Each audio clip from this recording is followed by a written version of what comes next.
Hello, everyone. Hello, everyone. Welcome. Hope everyone's having a great day. Some of us are still on spring break. Some of us are finished with spring break. But it always means that the end of the school year is pretty close. But it also means finals, so it's a little stressful. Well, welcome. I'm going to go ahead and share my screen now.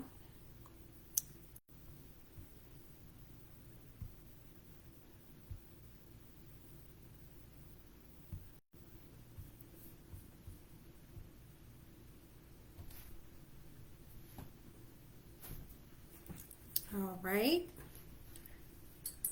It is after the hour, so I'm going to wait maybe just a couple seconds, few seconds more for people that are joining us.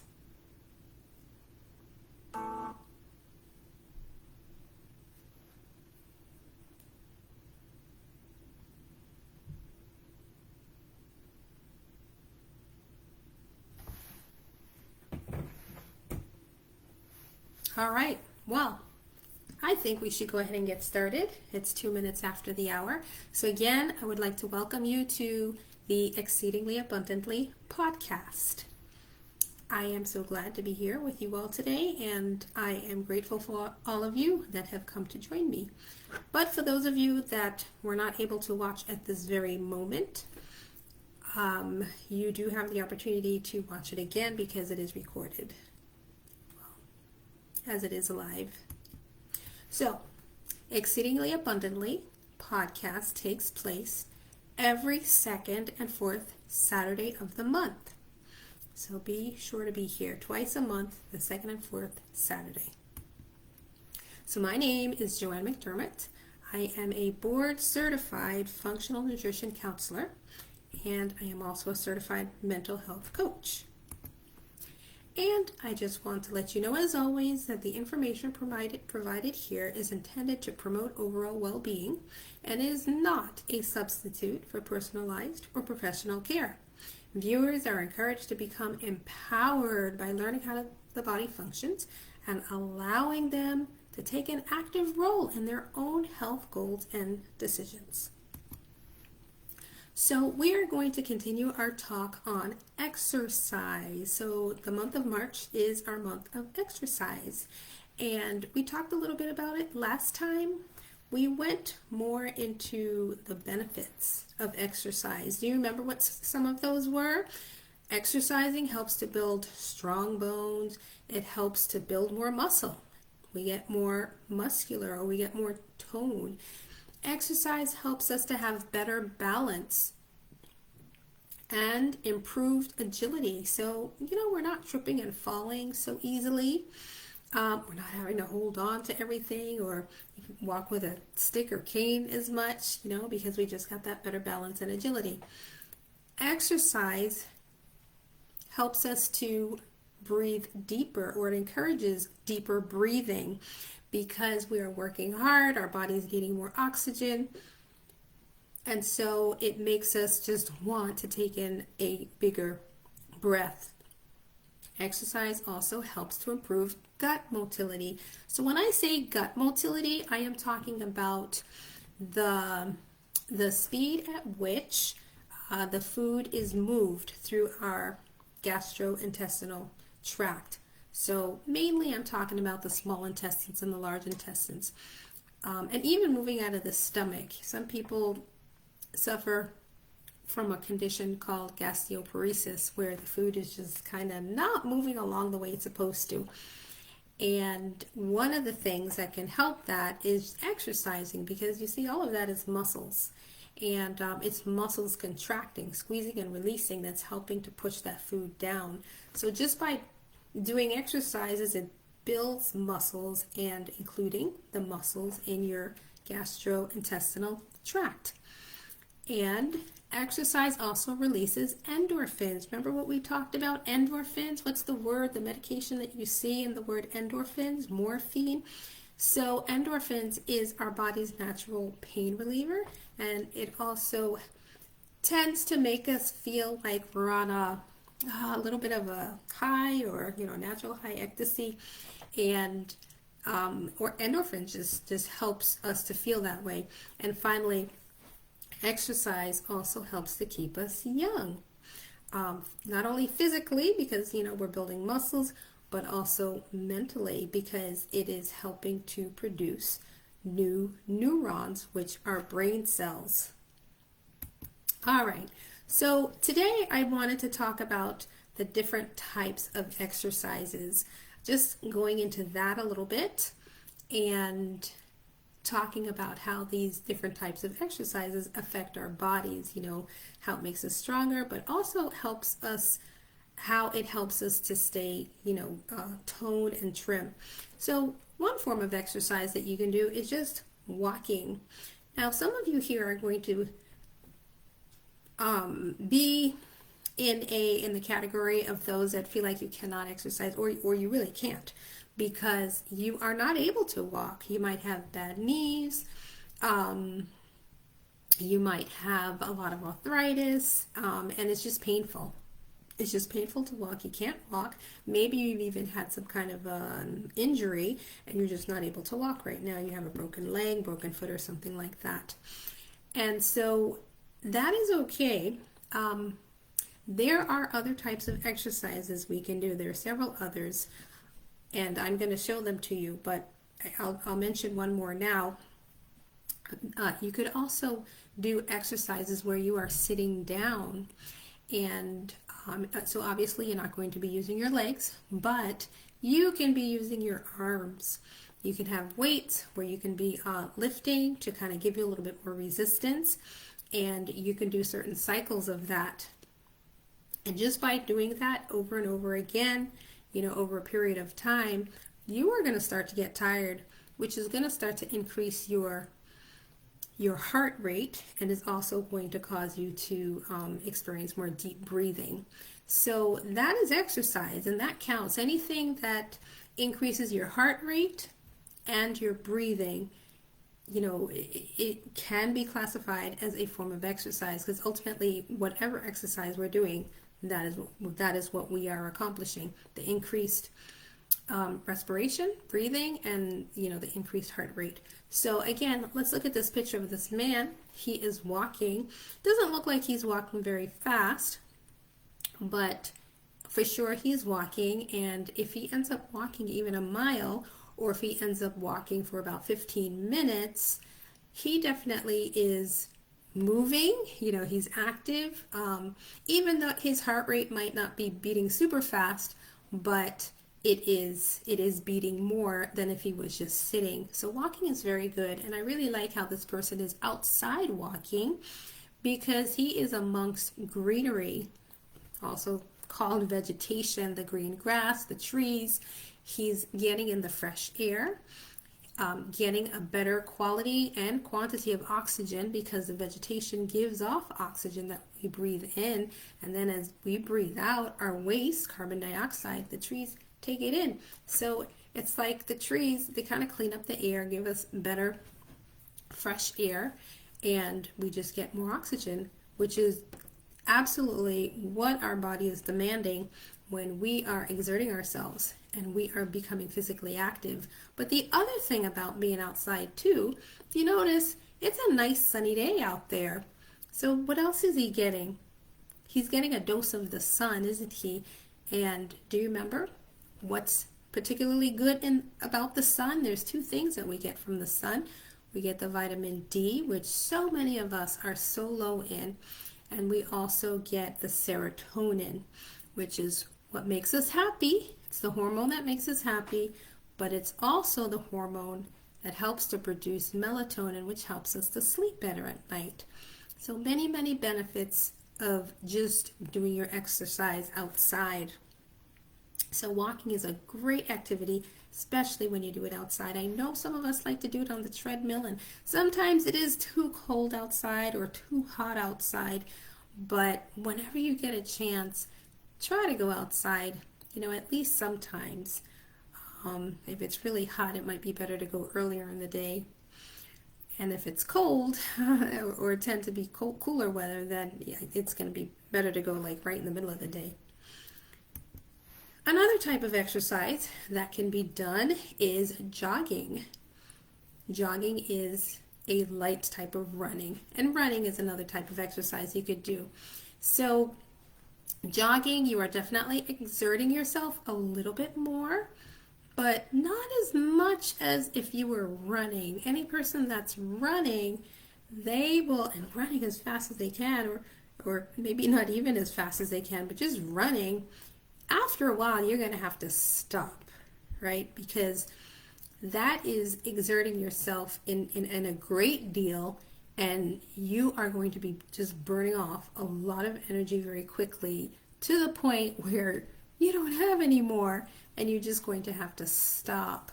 So I'm going to talk about the different types of exercises. And well, I'm going to compare where you're really exerting yourself with where you're not exerting yourself as much. And the biggest difference that I'll mention now, I'll go into it more later, but the biggest difference is that I'm going to call it the low intensity exercises. That would be your walking, jogging or running. Jogging or walking. You're able to do it more long term. You could do your jogging or walking for maybe even several hours, several miles.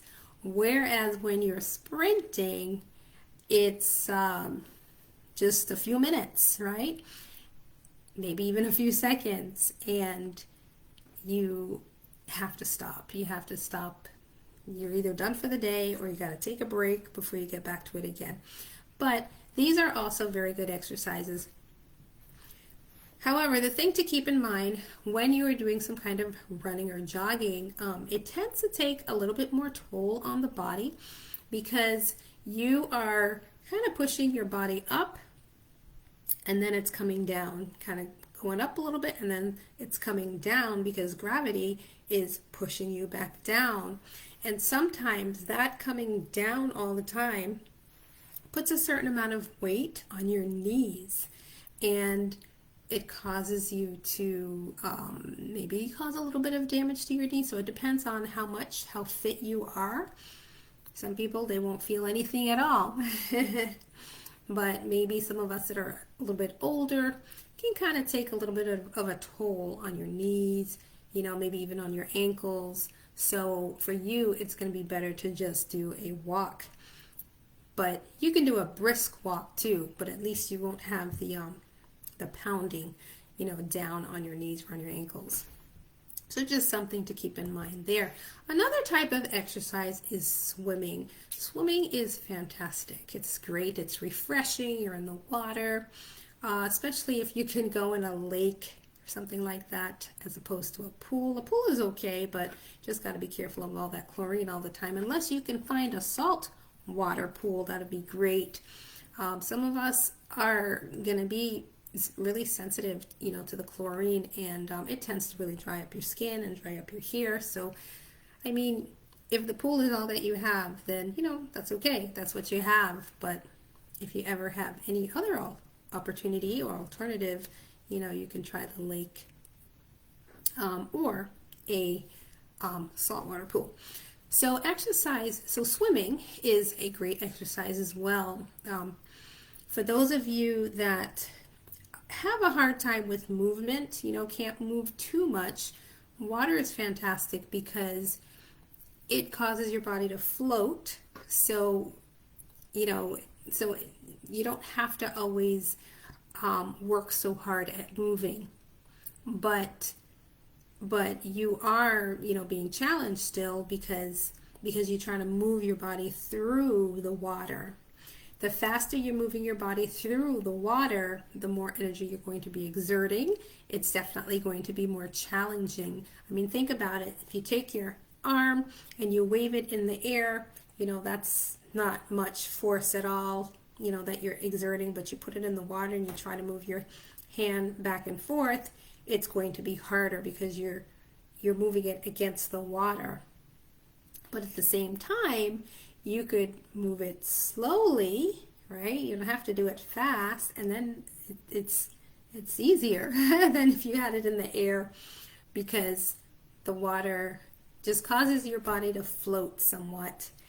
And so it's good for the person that really wants to be challenged physically, but it's also good for the person that is not able to challenge themselves physically. Um, and there's different types of swimming you could do, but it's just a great way to exercise. The other thing about swimming too is you're tending to use all the muscles in your body. You're using your arms, you're using your legs. You know, you're turning your head to breathe, but you're really tapping into many of the muscles of the body. You know, as opposed to when you're just walking or running or jogging, you're really using more the lower part of your body, you know, the legs. You're not really using your arms as much. But you know, with swimming, you're using it all. So swimming is a great little alternative when you are able to do that. And then we have one of my favorites. This is called rebounding. Rebounding is basically jumping on a trampoline. It's a trampoline, but instead of calling it the trampoline, when you're doing it for the purpose of exercises and you get a personal sized one, it's called rebounding. Rebounding is another one of those exercises where you're pretty much using all the muscles, or many of the muscles in your body. And what's wonderful about rebounding is that you can do it like with a low intensity, or you can do it with high intensity. So, you know, again, for those of you that can't really move around too much because of, you know, injury, aches, pains, illness, but it's still required for you, or still good for you to do some kind of exercise. It's always good for us to be moving in some way. Rebounding is a nice alternative. And in this rebounder that you see in the picture here, the lady is holding on to a bar there. And that it is optional. You can have that bar or you could not have the bar.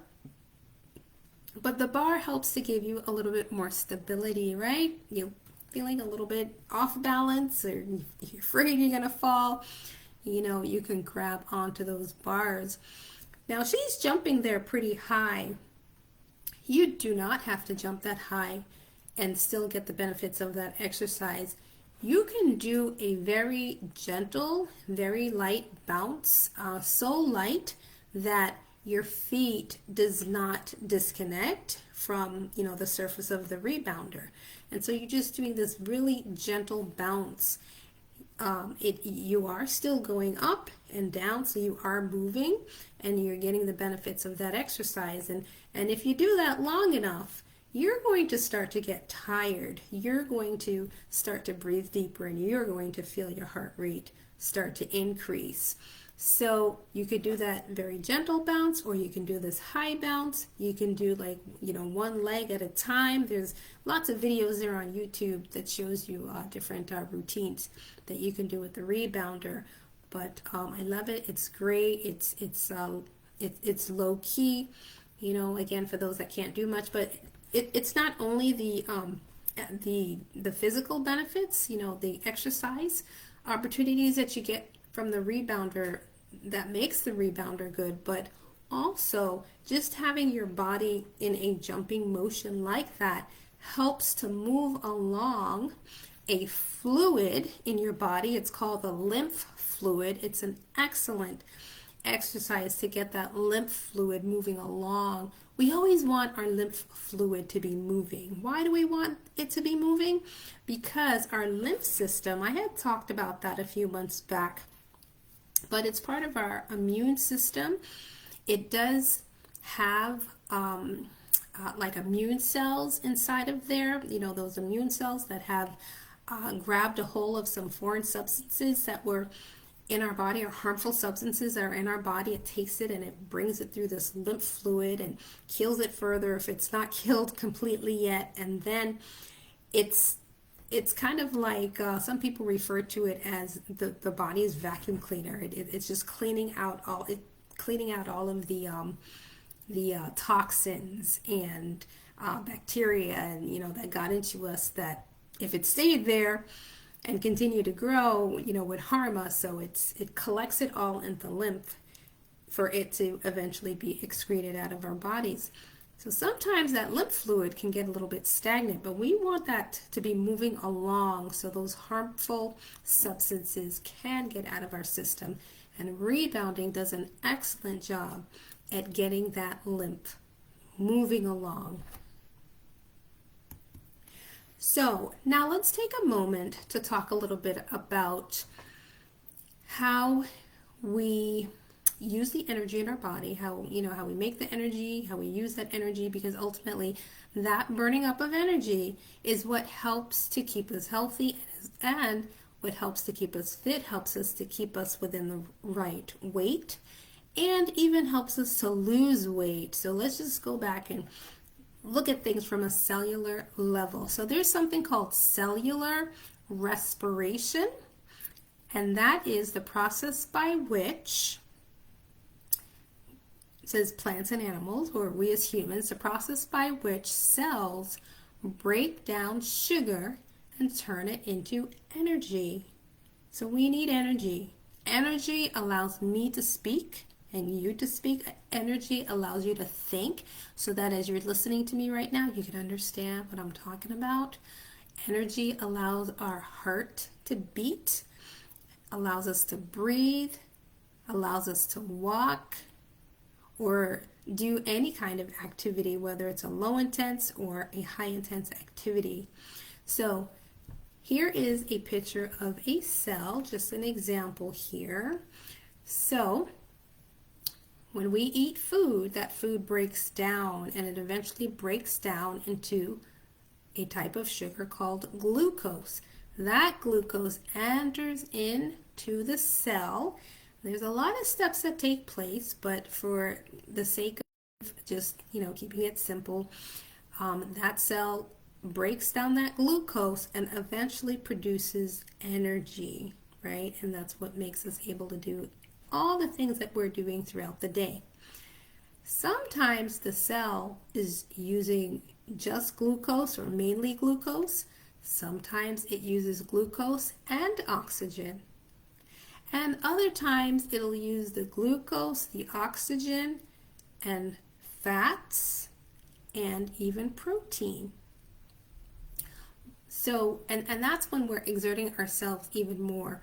But just, moderate, low to moderate exertion, or maybe I should say low. So you're not really exerting yourself. You're just kind of walking from one room to another in your house. You might be cooking. You might be sitting up and watching, a program. Your body is just going to be using up glucose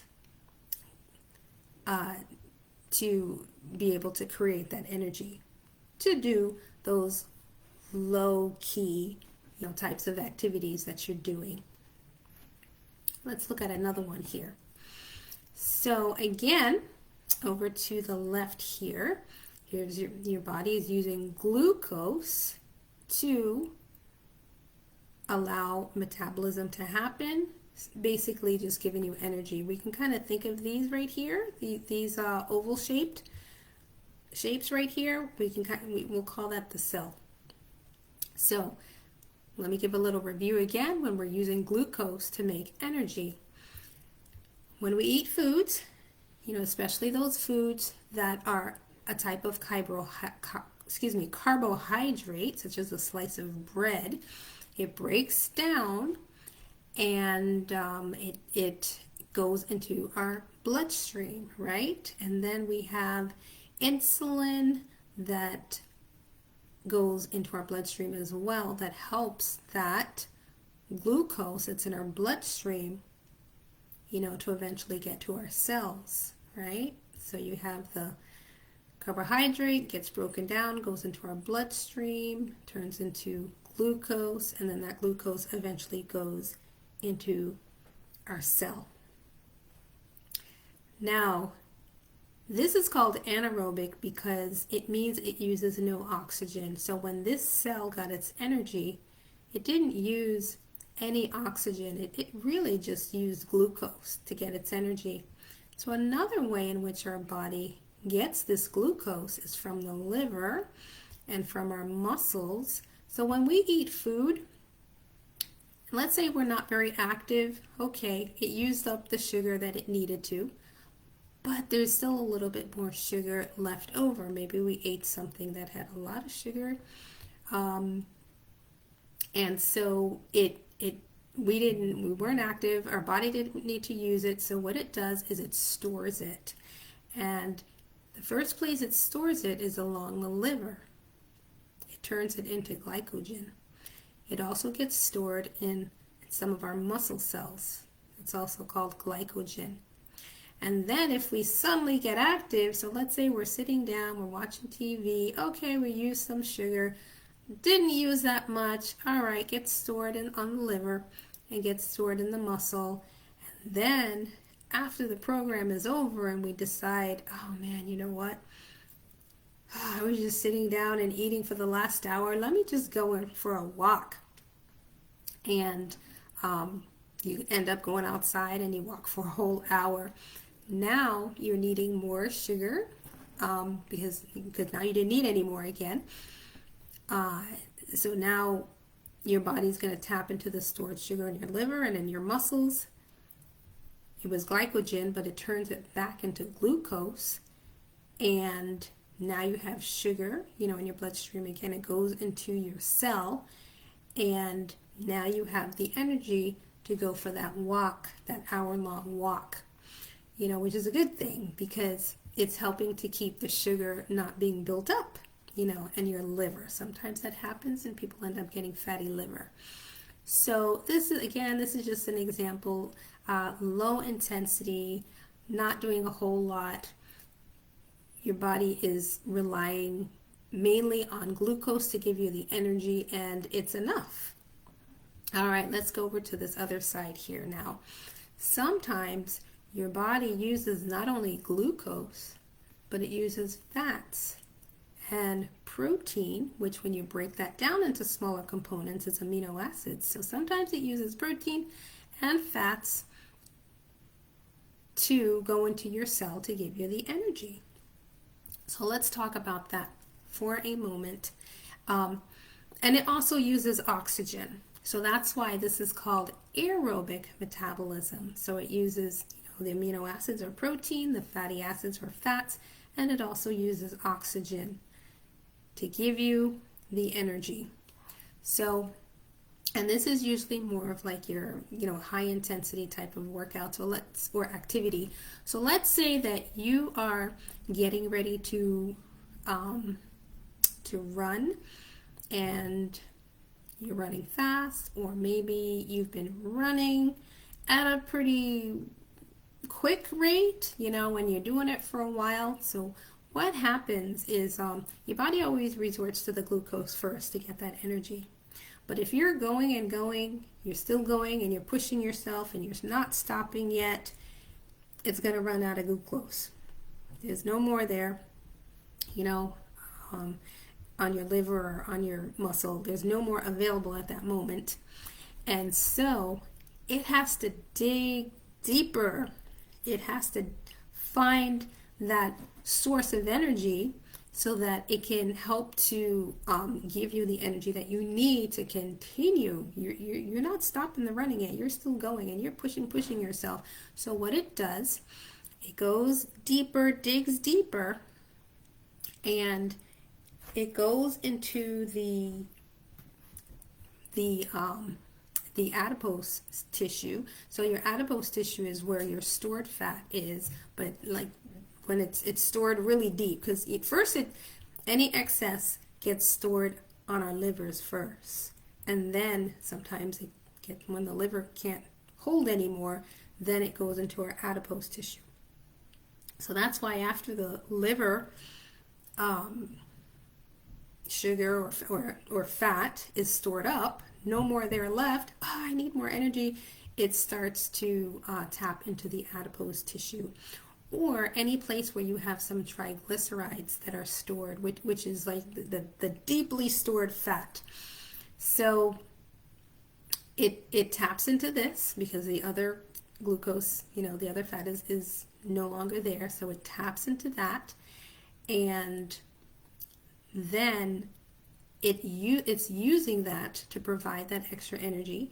that you need, or that continued supply of energy that you need to be able to sustain, that high intensity, activity that you're doing. So what also ends up happening, another way to explain it too, is that, again, when this glucose is all used up, then there is a message that gets released from your brain, your pituitary, to be exact. It releases something called HGH, which is our human growth hormone. And that human growth hormone stimulates the production of the hormone sensitive lipase. That's what it's called. So it's just an enzyme, right? Anything that ends in A's is an enzyme. So it releases that, and then that hormone sensitive lipase, it breaks down fat. So again, the fat, the adipose fat, or the triglycerides, which is fat, it breaks it down. So now it's become a fatty acid, and then that fatty acid is used to go into your cell to give you that energy that you need to keep you going. So it is, and that release of the human growth hormone also causes your body to tap into your protein cells, breaks it down into amino acids, and then that is used to give you that energy that you need. So it's pretty neat, pretty unique. So again, most of the time your body is just using glucose for the energy to keep you going, but when you're really pushing hard, really exerting yourself, all of this runs out. So now it taps into other sources. It uses amino acid, protein, or your fats, your fatty acid, still using a little bit of glucose to give you that energy that you need to keep up, because you're pushing yourself so much. So this type of exercise here, or this type of activity, when you're tapping into the adipose and the triglyceride fats, you're using fat and using protein for your energy, that type of that comes from doing a type of exercise called HIIT, or high intense interval training. And they say that is the most efficient type of exercise to do to lose weight. And it's pretty efficient because you really, it's not so much how long you do it, it's more how much you're actually exerting yourself. Because again, when you're really exerting yourself like that, you're tapping into those fats that are deep inside. That this is the fat that is causing, your blood levels to not be very good. Your triglycerides are high. This is the fat that makes you put on those pounds, and it's obvious, when you're looking at yourself, to tap into that. We are doing that high intense interval activity. So let's look at that again. I just kind of made a little graph here, or chart here, that tells the difference between when you're doing like a HIIT type of exercise, high intense interval training, or you're doing a low intensity type of exercise, such as gardening or yard work or walking.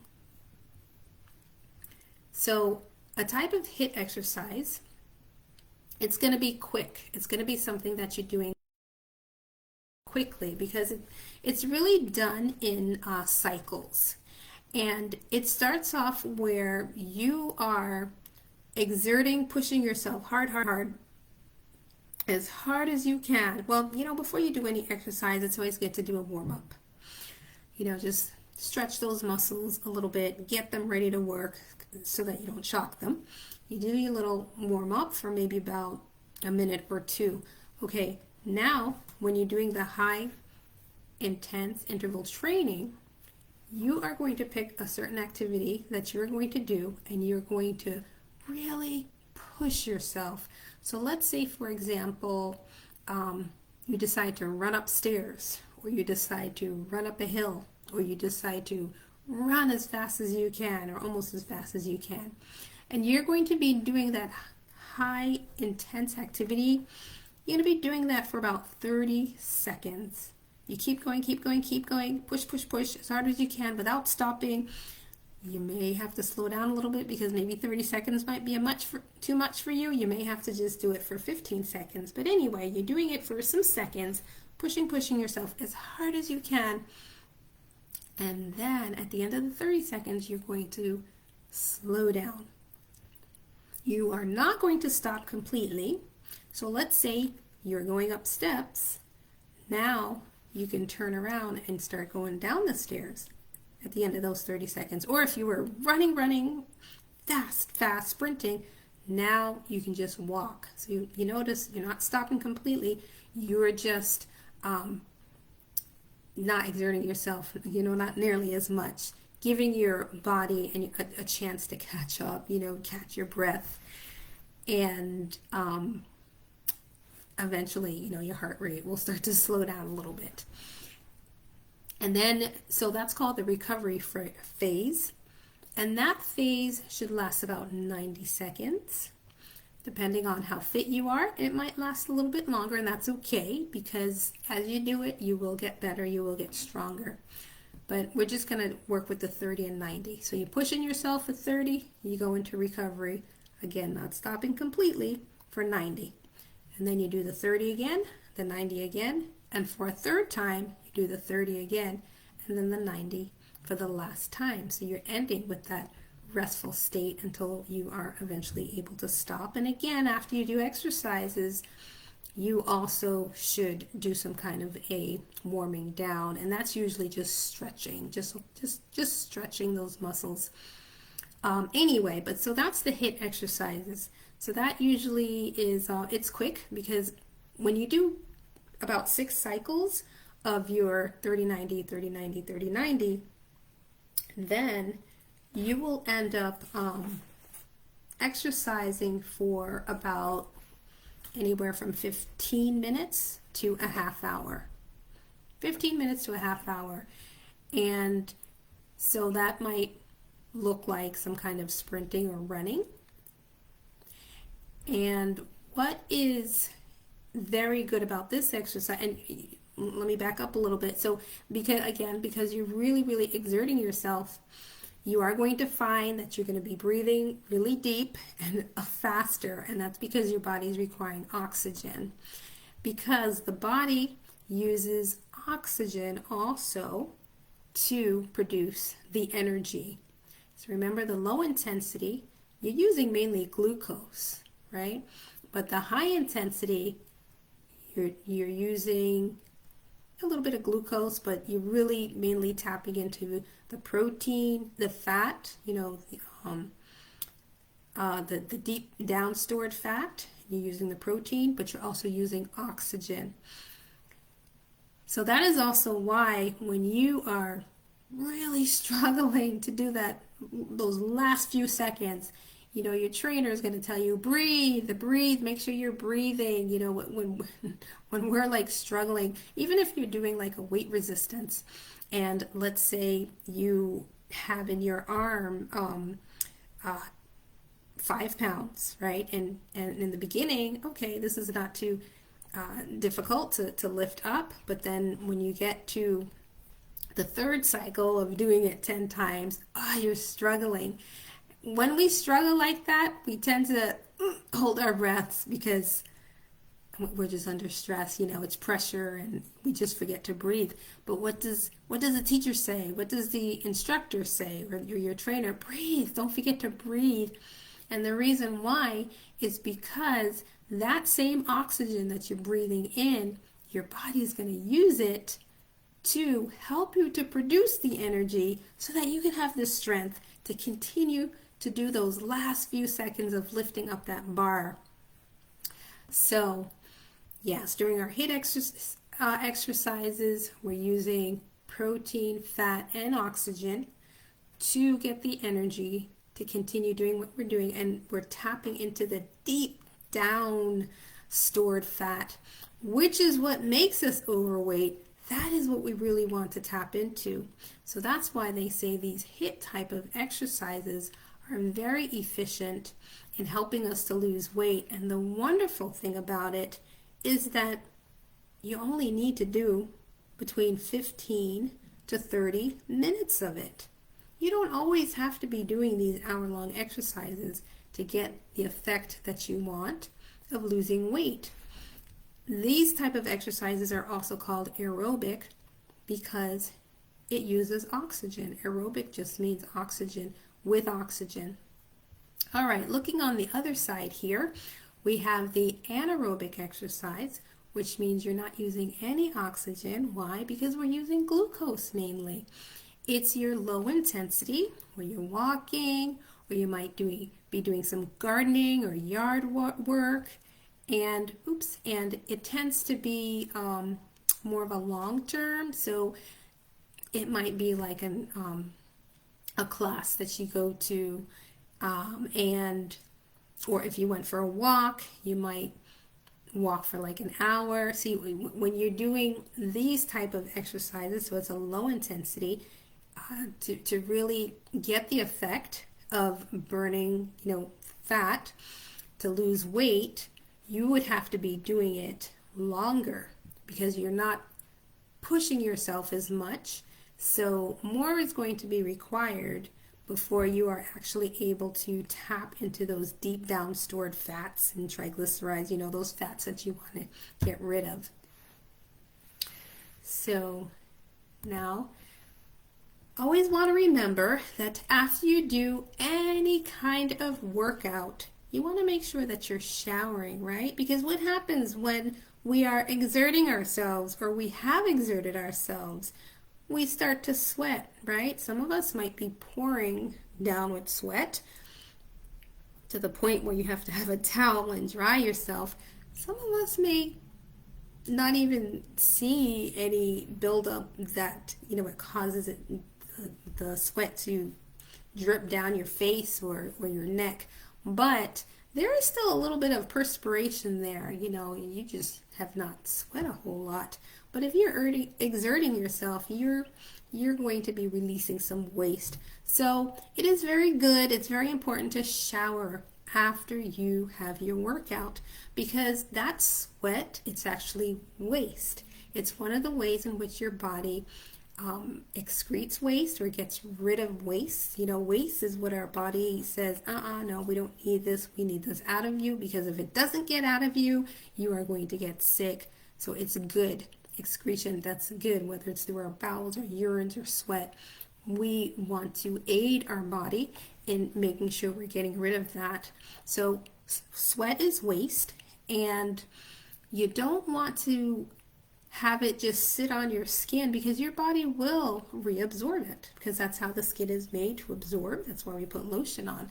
So to ensure that you are not absorbing back that waste which your body got rid of, we need to shower all of that sweat off. So it's important right after you do your workout, as soon as you can, you go for a good shower. And finally, I want to remind you about this very important piece of information here. There's something called metabolic overtraining syndrome. That means sometimes we can overtrain. We can be doing too much exercise and we can be pushing ourselves so much that it starts to be harmful to us physically and mentally instead of it being helpful. So even though exercise is good and even though it's you want to do it where you're pushing yourself, where you're challenging yourself, because it's right when it's challenging is when you're getting the most gain. It's so true, no pain, no gain. But it still has to be done within balance. If you feel like you're just absolutely dreading going back to exercising the next time, even if you don't like it, you might not be looking forward to it, but if you're just dreading it, you might have been pushing yourself too much. Or if after exercising you're feeling like you just need to take a nap, or you do end up taking a nap, you might have been pushing yourself a little bit. So you really want to make sure that you keep that balance. And, another thing that could happen too is now we do feel a little bit sore after we exercise, but that soreness should not last, a week. Unless you're going to exercise for the first time, or it's been like years or months. But it should, any kind of pain, it should last 1 day, maybe 2 days at the most. Eventually you get to the point where you don't even really feel it at all. But anyway, it should be minimal, 2 days at the most. If you're finding that it's a week and you're still sore, you're still having a hard time walking up and down, and you've been exercising regularly, you're starting to be regular now. You could be pushing yourself too much. You're not giving your body enough of an opportunity to recover. If you're not recovering enough, then it's just really going to be stressful on your system. You could be causing damage, to muscles or bones, and sometimes that can cause, inflammation that doesn't go away, and now you have this inflammation going on inside of you. That this has happened to some people before, and so in their case, as a result, instead of them losing weight, they were gaining weight because of the inflammation that was happening, because they weren't allowing themselves enough time to recover. And when we're inflamed, when we are experiencing inflammation, we are going to have like a higher blood volume, because that's part of the process of our body repairing itself. It causes an area to get inflamed, get swollen, and so they were having all this swelling and this extra fluid, and so that extra fluid was causing extra weight.